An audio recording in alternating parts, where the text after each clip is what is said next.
Olá, irmãos, amigos de Ideal Espírita, nós que nos encontramos mais uma vez aqui nessa plataforma, aqui para a BBM TV, né, a Associação Beneficente Espírita Bezerra de Menezes, com muito gosto, com muita vontade, com muita satisfação, nós estamos aqui para cumprir, como diz o Brando, né, cumprir mais uma missão. E a nossa missão de hoje é falar sobre o tema sorte das crianças depois da morte, que é umas dúvidas que aparecem muito, principalmente para os simpatizantes ao espiritismo, para os espíritas iniciantes, tem uma dúvida a respeito do que se procede, né, com o espírito de uma criança. Mas temos que seguir o nosso protocolo, né? O nosso protocolo aqui manda que nós devemos primeiro ler a página de iniciação, farei a prece, aí depois nós vamos começar o estudo propriamente dito. Ok, irmãos? Então vou ler a página. Do livro Ceifa de Luz, do Chico Xavier pelo Espírito Emmanuel, capítulo 31, Aflição. Olhai por vós mesmos, está em João 2, capítulo 1, versículo 8. Cada criatura retorna à terra com a aflição que lhe diz respeito às lides regeneradoras. A aflição que nos expressa o passado renascente ou no define do débito atuante da contabilidade divina. Aqui é a enfermidade que o tempo trará inevitavelmente, quando precisa, ao campo de nossos impulsos inferiores. Ali é a condição social repleta de espinho, em que nos reajustarão as diretrizes e os pensamentos. Acolá é o tempo doméstico, transformando em cadinho angustiosos padecimentos, caldeando-nos emoções e ideias, para que a simplicidade no reexame da existência. Além é a tarefa representativa, em que o estandarte do bem comum exige de nós os mais largos testemunhos de compreensão e renúncia, reclamando-nos integral ajustamento à felicidade dos outros, antes de cogitar a nossa própria felicidade. Em toda parte encontra a criatura a aflição, quando visto por ensinamento bendito, propondo-lhe as mais belas conquistas espirituais para a esfera superior. Entretanto, se o caminho terreno é a nossa prova salvadora, somos em nós o grande problema da vida, de vez que estamos sempre interessados na deserção do trabalho difícil que nos conferirá o tesouro da experiência. Transfugas do dever, nas menores modalidades, achamos sempre a caça de consolação e reconforto, disputando escusas e moratórias, para que apenas adiemos indefinidamente a execução dos serviços indispensáveis à restauração de nós mesmos. Saibamos valorizar a nossa oportunidade de crescimento para o mundo maior, abraçando na aflição construtiva da jornada o medicamento capaz de operar-nos a própria cura ou o recurso sustentável de arrojar-nos os mais altos níveis de evolução. Não basta sofrer, é preciso aproveitar o concurso da dor, convertendo-se em roteiro de luz. Colocamos-nos, desse modo, entre as provações que nos assinala a senda de cada dia.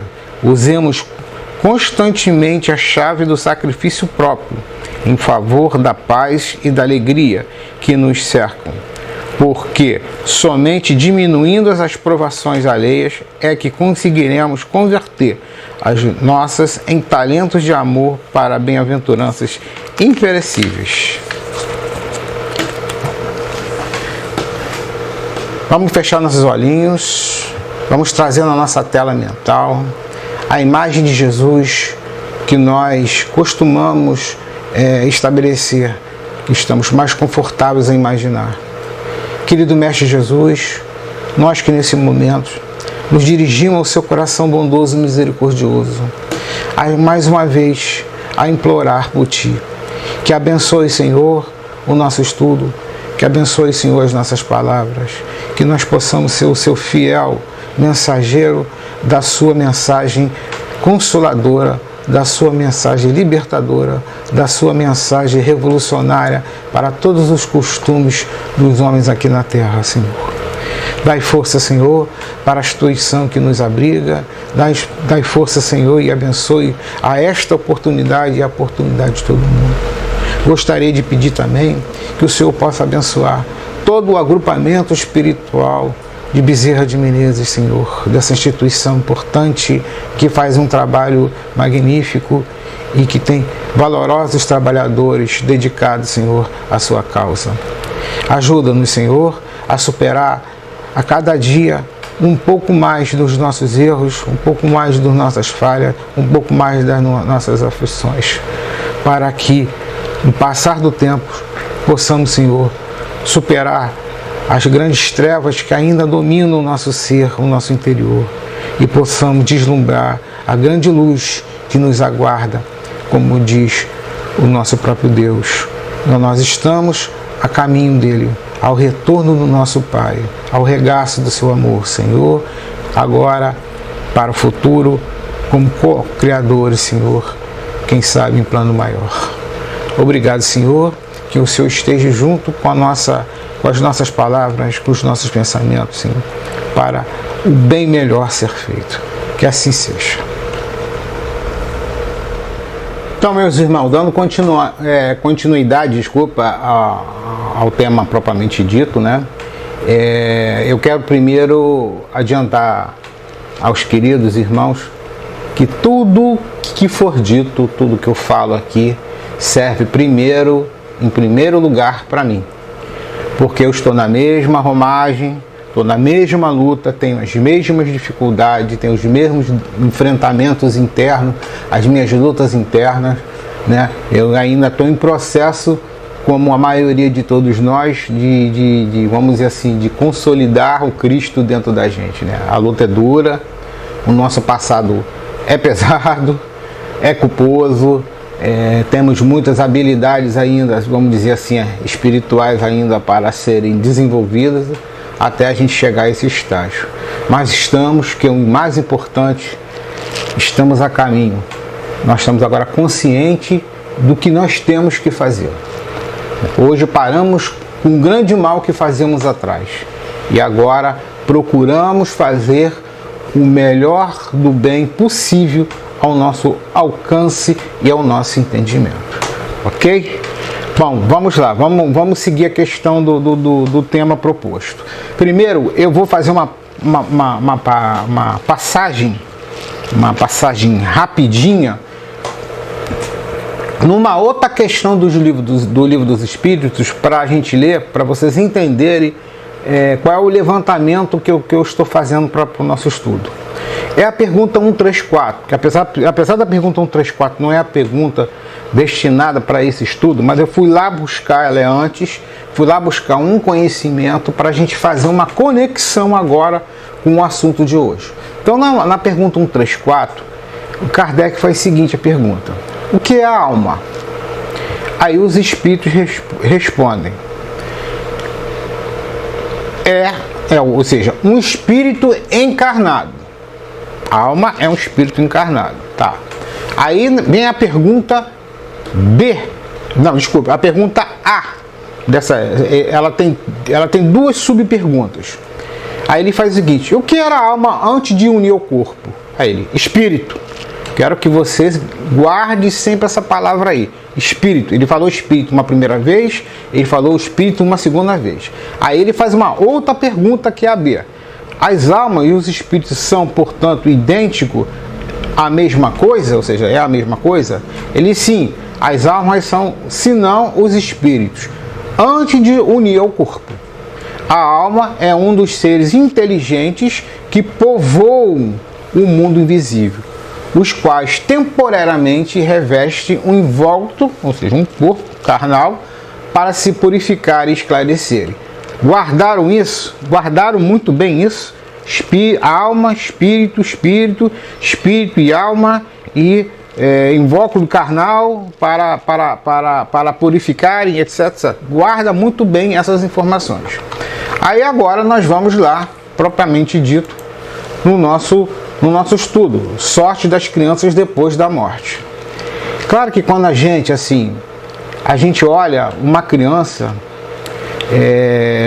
desencarnando, né? Quando a gente olha assim uma criança de qualquer idade, seja pequenininha, ela desencarnando, naturalmente para o nosso coração, isso denota também uma evolução do nosso sentimento, um aprimoramento do nosso sentimento, do nosso amor. Nós ficamos,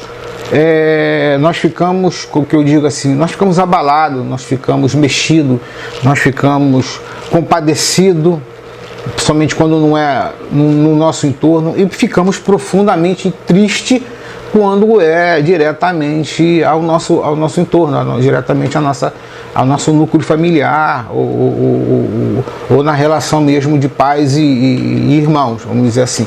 Claro que há um sofrimento inegável nisso aí. Porém, a gente precisa fazer alguns parênteses sobre essa questão. É certo que a tradição cultural e a nossa tradição religiosa sempre colocou as crianças, o nascimento das crianças, que as crianças fossem assim, anjinhos, fossem inocentes plenamente, né? Assim, seriam plenamente inocentes, verdadeiros anjos. Então, quando eles quando morriam-se muito novo, né? Com pouquíssima idade, a tradição, não sabendo situar exatamente aonde ficaria, onde caberia aquela alma, vamos dizer assim, onde caberia aquele espírito, criou-se a fantasia, uma fantasia de que as crianças tornavam-se anjos no mundo espiritual, né? Ou seja, ou no céu, né? Como é colocada a tradição. Isso a gente entende, essa explicação, porque não havia explicação espírita, porque não havia o espiritismo, não havia as revelações para explicar como é que é esse mecanismo lá do outro lado, né? Como é que é a questão do espírito. Aí agora, nós já imuniciados assim, com essas informações de que nós somos espíritos, etc, a gente agora passa a ter uma compreensão mais real, nós temos uma compreensão mais fiel do que é a verdade divina aí nessa questão. Ok? Deu para entender isso? Então a gente tinha essa questão do anjinho, etc. Para pensar nessa questão, nós não podemos nunca, em hipótese alguma, qualquer criança que seja, de qualquer nação, de qualquer família, de qualquer segmento social, econômico, cultural que possa imaginar, tá? Que possa existir. Todas elas, 100%, todas elas, são um espírito. E não são espíritos inaugurando a sua era espiritual, a sua fase espiritual, ou seja, eles não estão nascendo espírito, eles já eram espírito antes de chegar, antes de reencarnar. Então, quando a gente olhar aquela criança, a gente não pode esquecer nunca que é um espírito encarnado, portador das suas experiências milenares ali, de diversas encarnações aqui e em outras moradas, vamos dizer assim, em outros lugares. Ele traz tudo isso junto, né? Que a gente costuma dizer, brincando, né? O combo, traz o combo todo. Claro que esse espírito aqui, na fase escolar que nós vivemos do planeta Terra, da nossa morada Terra, que nós somos ainda provas e expiações, esses espíritos, eles trazem experiências, mas não são espíritos purificados, não são espíritos integrais, não são espíritos que, como poderia dizer até o espiritualismo, né, ascensionados, etc. Não, é espírito como nós, entendeu? Que tem Virtudes têm defeito, hora tem mais defeito do que virtude, hora tem mais virtude do que tem mais defeito, são espíritos medianos, são espíritos mais inferiores, são espíritos um pouco mais superiores que a gente, ou seja, está todo mundo nessa romagem aí, está todo mundo nessa luta aí. Então a gente olha aquela criança, tem que pensar, ali está um espírito milenar com seus múltiplos conhecimentos, com as múltiplas informações, destinado a dar cumprimento ao seu progresso espiritual ali, continuar o seu progresso espiritual. É claro que, meus irmãos, uns de vocês vão dizer, a gente não vai ficar parado, olhando para aquela criança e querendo futucar para saber quem é esse espírito, quem ele foi na outra existência, o que ele vai fazer aqui, e ficar aquela coisa assim, querendo investigar. Não, a gente tem que deixar o nosso coração falar, deixar fluir isso e dar continuidade, o nosso compromisso espiritual de recebê-lo no nosso lar, recebê-lo junto a gente, seja por forma do nascimento, por via de ligações genéticas, seja para adoção, seja qualquer forma. Nós temos que receber aquilo ali, esquecer, não se preocupar com isso e dar cumprimento à nossa obrigação dentro da lei de amor, de justiça e de caridade. Isso, gente, tem que ficar muito bem claro para nós espíritas, ok? Pensando nisso, já sabemos que não se trata de... Eu costumo dizer nas palestras, nas conversas, nós não somos inocentes. E essas crianças também não são espíritos inocentes. E Deus, na sua grande justiça, jamais iria colocar alguém para ser injustiçado de forma que não tivesse nenhum cabimento, né? Não tivesse nenhuma lógica. Deus não faria isso. Deus, tem que lembrar, ele é justo. Beleza? Entenderam, gente? Valeu! Bom, como esse tema é um tema pertinente a todos, todo mundo tem essa dúvida, todo mundo se pergunta, de uma maneira assim geral que até gera uma certa aflição na gente, né? A sorte das crianças depois da morte. Kardec vai fazer essa perguntinha, né? O nosso querido e amado Kardec, ele não deixou isso passar. Então, na pergunta 197, ele faz o seguinte: poderá ser tão adiantado quanto o de um adulto o espírito de uma criança que morreu em tenra idade? O que ele está perguntando? Se o espírito de uma criança que morreu novinha, ela pode ser adiantada quanto de um adulto, como se tivesse de um adulto, né? Como fosse da fase de um adulto, ao mesmo tempo de um adulto, ou de uma maturidade de um adulto, entendeu? Não podemos esquecer aquilo que eu falei antes, que nós lemos, tá? Espírito, e o Kardec foi preciso, espírito de uma criança, espírito, não é 0 quilômetro ali não, hein? Tá? Aí os espíritos vão responder o seguinte: algumas vezes, ou é muito mais. Então, o que ele está dizendo? Eu vou falar por partes, tá? Ele diz, algumas vezes, ou é muito mais. O que os espíritos estão dizendo? Os espíritos estão nos dizendo que essa criancinha pequenininha, novinha lá, às vezes até bebezinho, morreu, né? Não teve continuidade na sua vida material. Muitas das vezes se trata de um espírito superior aos pais, superior a todos nós. Não é interessante isso? Isso quer dizer, nessa questão, nesse ponto aí, que esse espírito é um espírito já de grande vivência espiritual, de muitas encarnações, e que já adquiriu muitos conhecimentos, avançou-se muito no campo moral, vamos dizer assim, a gente entende isso, moral e intelectual, para ele estar acima do adulto ou dos pais do qual ele está colocando ali, entendeu? Por que eu estou falando isso? Porque é espírito, não pode esquecer isso, é espírito, não é um espírito criado no momento, gerado ali no momento, 0 quilômetro. Não é, ele já tem experiência. Quando eu falo espírito, é porque ele já foi criado há bastante tempo e ele já traz muitas experiências. Aí ele continua: porquanto pode dar-se que muito mais já tenha vivido e adquirido maior soma de experiência. É aquilo que eu estava falando, ele pode ter vivido muito mais, né? Tem uma grande experiência e ele veio lá, aconteceu a situação que nós vamos comentar mais à frente. Isso, aí ele fala, e a soma de experiência, sobretudo, se progrediu, e muitas vezes ele progrediu muito mais do que os pais, muito mais do que a família, muito mais do que a comunidade, e às vezes muito mais do que a própria nação onde ele está ali. Às vezes se trata de um espírito já de um outro patamar, como se diz hoje, né? Já de um outro nível.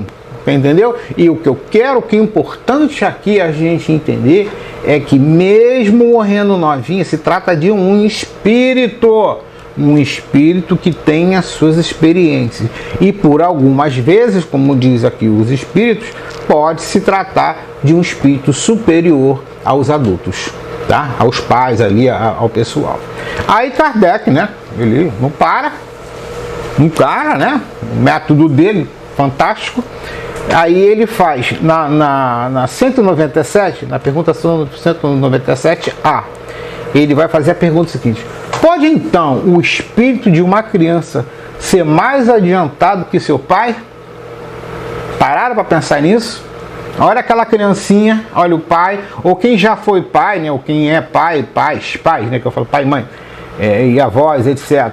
Olha lá para o seu filho e olha assim, e faz aquela pergunta: você sabia que ele pode ser mais adiantado que você?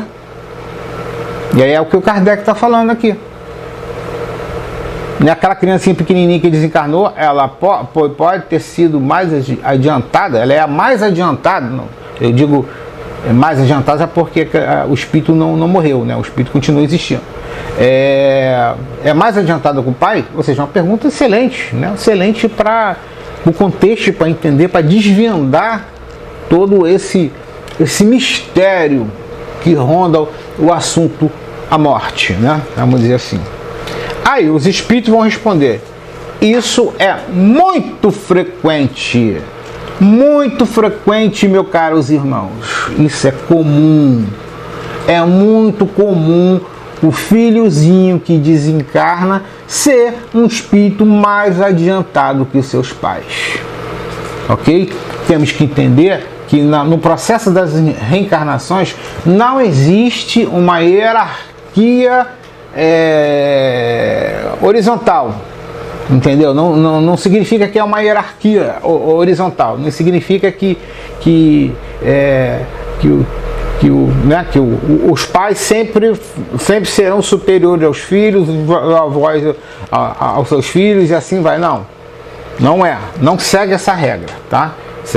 Segue, a coisa é aleatória, vamos dizer assim, pode ser, pode não ser, etc. Aí nesse caso aqui, que ele está dizendo, o espírito de uma criancinha que morreu novinha pode ser e é frequentemente superior aos seus pais, mais adiantado que seus pais. Aí ele continua: não o vê de vós mesmos tão a miúdes vezes na terra? Ou seja, você não vê isso tanto, né, com tanta frequência assim na terra, você não vê essas questões? Ele está perguntando, ele está devolvendo a pergunta para a gente questionar. E a gente percebe que por que ele está dizendo isso? Ele está dizendo isso para aquela questão quando o espírito não morre, né? Quando a criança não morre, quando a criança cresce, e muitas das vezes essa criança ela é superior aos pais, intelectualmente e até moralmente. Quanto dos espíritos, filhos, estão naquele núcleo familiar, nasce naquele núcleo familiar, para ser a sustentação dos pais, né? Para ajudar os pais até os irmãos ou vários membros da família. Quantos exemplos disso existem no mundo atualmente e existiram no passado recente e no passado lá de trás? É só a gente pesquisar, é só a gente ver. E no momento a gente vê aí. Eu mesmo conheço vários da minha geração que são sustentáculo moral, vamos dizer assim, moral e intelectual, né, vamos dizer dessa maneira, por seus pais. Entendeu? É eles assim que seguram a onda das questões mesmo emocionais, das questões de valores e etc. dentro dessa família. E isso justifica aqui a resposta dada pelos espíritos. Ok? Aí, não fica por aí, né? Aí na pergunta 198, os espíritos vão os espíritos não, desculpa. Kardec vai perguntar: não tendo podido praticar o mal, o espírito de uma criança que morreu em tenra idade pertence a alguma das características superiores? Olha que perguntinha danada do nosso eminente codificador, né? Ou seja, ele tá lançando perguntas para ver se os espíritos entram em contradição, ao mesmo tempo que ele experimenta que tipo de espírito é esse que está dando essas informações, se são espíritos vulgares ou são espíritos superiores, sábios, etc. Aí Kardec joga essa: poxa, se a criança nasceu, não teve tempo de praticar o mal, ela não teve o tempo, gente. A gente pensa só na realidade objetiva, só naquela existência, ela não conseguiu praticar o mal. Então, se ela não conseguiu praticar mal, ela seria levada para uma categoria superior? É isso que ele está perguntando. Antes de lermos a resposta dos espíritos aqui, o que a nossa razão imediata diz? A nossa razão imediata, sem ler a resposta, ela vai dizer assim: cara, é uma injustiça, né? Ela não pode ir para nível superior porque ela não foi testada. É aquela história, né, do aluno que não pode ser promovido. Ele não pode ser promovido para a série seguinte, que ele não fez a prova. Mas aí o aluno vai dizer: mas eu tive um problema, eu faltei a prova. Ao mesmo tempo, ele não pode ser zerado, vamos dizer assim, e reprovado, e mantido na mesma série. Entendeu? Aí o que se faz a justiça? O que é que a gente pensa que a justiça faz? E Deus é toda justiça. Ele vai ter que ser submetido a uma nova experiência, a uma nova testagem. Ele vai ter que testar de novo. É assim que a gente faz no mundo da escola, né? Na escola nós fazemos assim. É assim que funciona. Agora, na vida, vamos seguir a questão daquele livro, vocês vão entender a resposta deles. Aí os espíritos dizem assim: se não fez o mal, igualmente não fez o bem, e Deus não isenta das provas que tem de padecer. É aquilo que eu acabei de falar aqui. Se ele não foi fazer a prova, ele não fez a prova, mas também ele não acertou, não fez o bem para poder ser promovido, ele ficou parado ali. Aí ele fala: isso não isenta das provas que tem que padecer, ou seja, ele vai ter que fazer uma prova. E no caso do aluno que eu estou dando exemplo aqui, vai ter que ser dado uma segunda chamada para ele, terceira chamada, uma nova avaliação para ele. Ele tem que ser submetido à prova.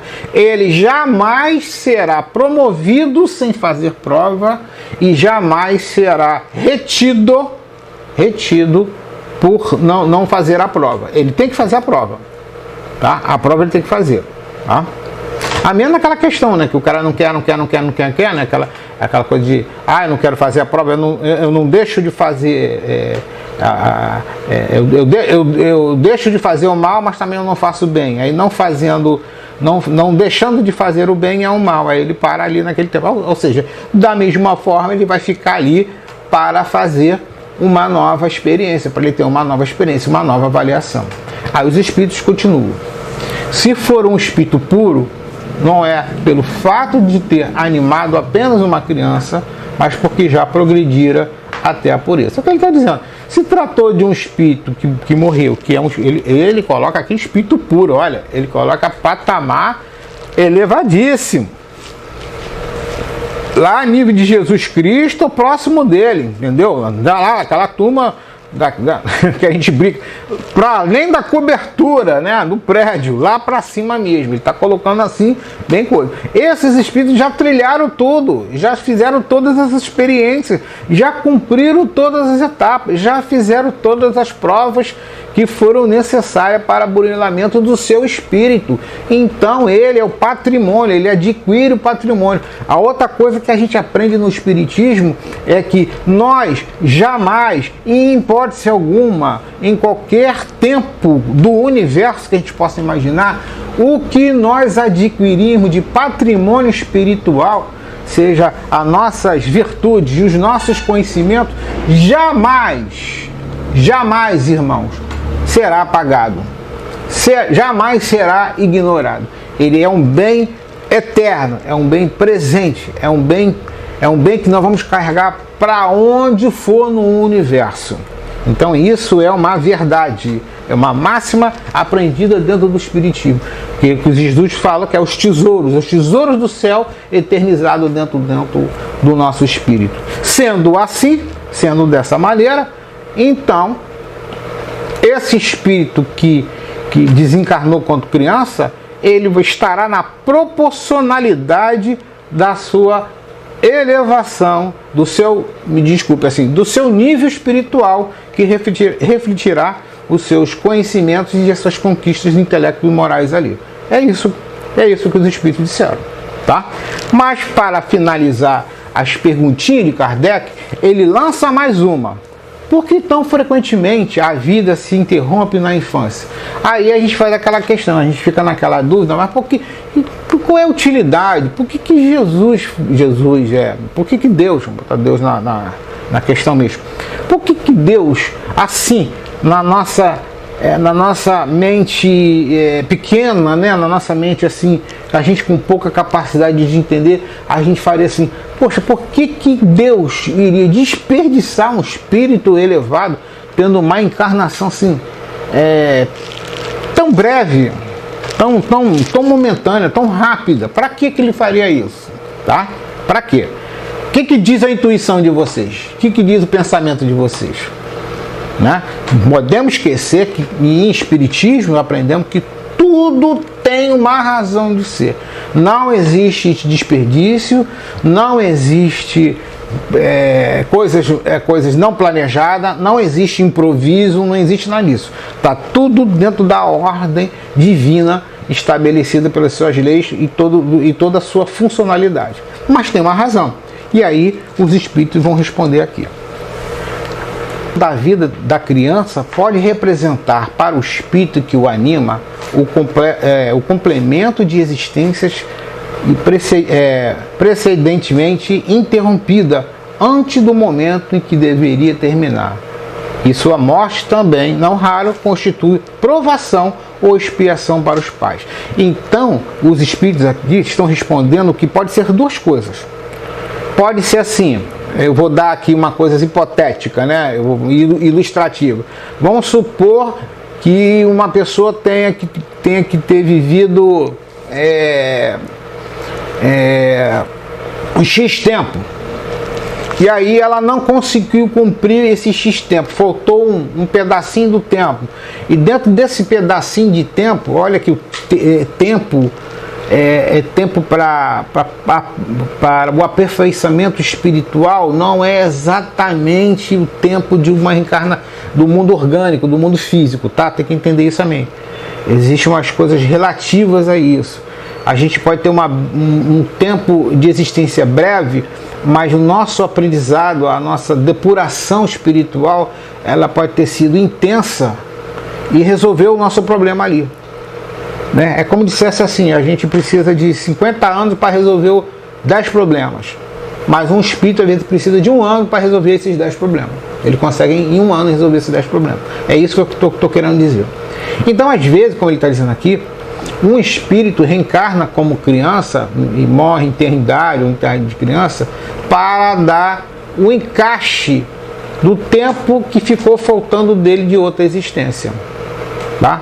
Ele é lá, aquela rapidinha que ele precisa lá resolver para poder a coisa dele lá no plano espiritual ficar melhor e ele ser, vamos dizer assim, promovido a estar e a ter acesso a trabalhos e conhecimentos e outras experiências lá no mundo espiritual. Então ele precisa às vezes resolver aquele probleminha e ele vem tal.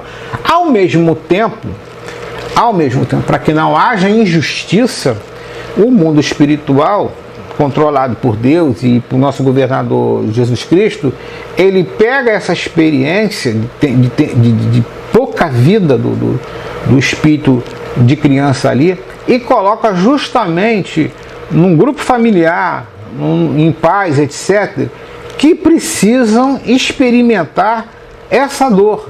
Como ele falou aqui, constitui prova ou expiação pelos pais.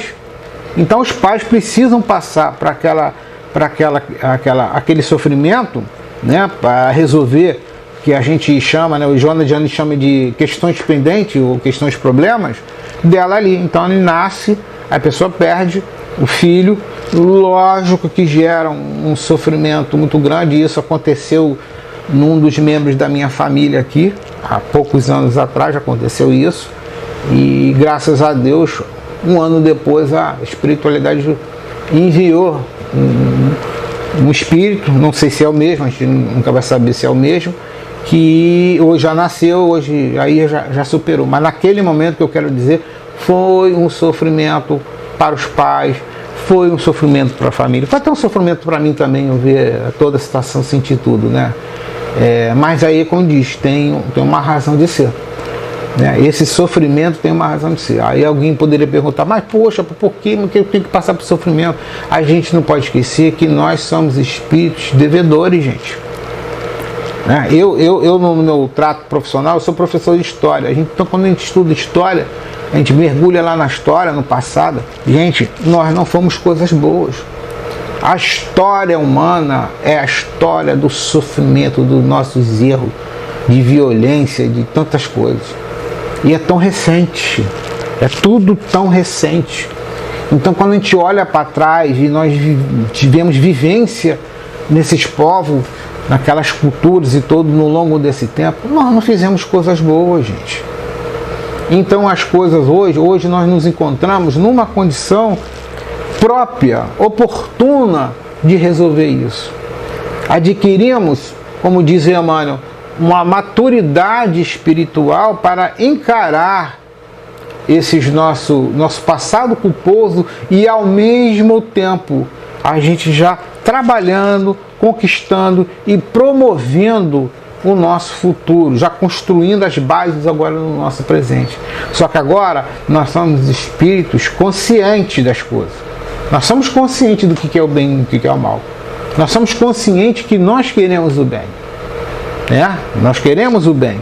Mas nós somos conscientes também que esse bem que nós desejamos e que foi prometido a Jesus Cristo, é um caminho, é uma estrada, é uma luta que vai se dar com muitas experiências. E Jesus não enganou ninguém, mesmo ele dizendo que o fardo dele era leve, mas ele disse que cada um de nós teríamos que carregar a nossa própria cruz.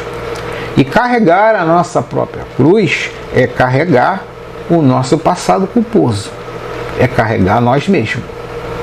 Tá? Mas à medida que a gente vai se fortalecendo com o tempo e depurando essas dores, depurando essas contas, a nossa cruz vai ficando menor, simbolicamente falando, né? Ou ela vai ficando mais leve. Até que um dia a gente não tenha mais essa cruz e sejamos realmente espíritos libertos dessa questão toda. Ok, meus irmãos? Aí ele faz uma outra pergunta: o que sucede ao espírito de uma criança que morre pequeno? O que acontece com ela? Né? É a dúvida que todos nós temos. Aí ele fala: recomeça outra existência. Recomeça outra existência. Ele fala existência, que pode ser do próprio mundo espiritual, as tarefas que aquele espírito tem que cumprir, ou ele vem para ser submetido a uma nova encarnação e dar continuidade ao seu processo de evolução. Ok? Simples assim, gente. Simples. Essa questão é simples. Então, meus irmãos, eu espero que eu tenha tenha atingido o objetivo. São apenas 3 perguntas pontuais. Não tenho aqui tempo e nem condições de me aprofundar em outras questões, e também não é a proposta aqui desse trabalho, mas eu espero que tenha atingido o objetivo, tenha esclarecido essas perguntas e as respostas dadas aqui no Livro dos Espíritos que foram escolhidas, e tenha colocado um ponto de luz, seja sendo um mensageiro, e colocado um ponto de luz na mente e no coração de cada um de vocês, para que a gente não perca a esperança, para que a gente desenvolva um novo olhar toda vez que a gente olha para o próximo, para os membros da nossa família e para nós mesmos.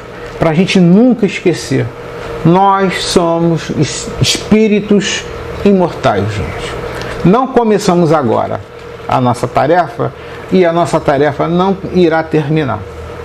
Tá? Ela nunca irá terminar. Ela sempre iremos passar por outras escolas, outras fases superiores de evolução, de processo de evolução que a gente não tem nem noção, nem por leve, do como é que é, né? Como é que funciona. Eu só quero aqui, com um coração muito desejoso de bem para todos vocês, aí do Grupo La Teresa, de todos nós, e estamos aí para um novo compromisso, né? Um novo desafio também, porque é sempre um desafio a gente vir aqui e falar do Espiritismo, ok? Como manda o protocolo, vou fazer a prece final e deixo a todos vocês uma excelente semana, fé a gente, e que Deus abençoe a família de todos. Vamos lá?